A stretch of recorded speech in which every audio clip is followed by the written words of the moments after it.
ビルからすっごい薄く感じるということで、まだまだ明日、明後日と Amazon 編続きますので、そちらも楽しみに待っていてください。ということで、私は寝かさせてもらいます。おやすみなさい。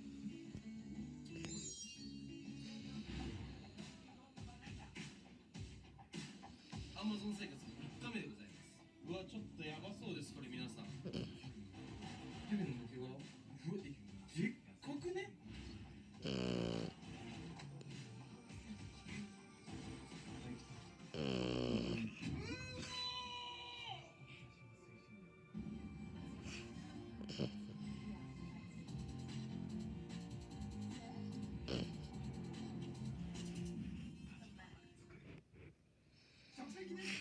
茶渋は落ちないです。ですよね。ジェルトムなら弱がなして新品級にピカピカ。すごくない？何でした？買った時の君、食洗機にな。シンプルで価値のあるサービスが必要かと。彼らの友達のポンタです。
これが目黒川とアマゾン川の境目。ほら全然違う。もう超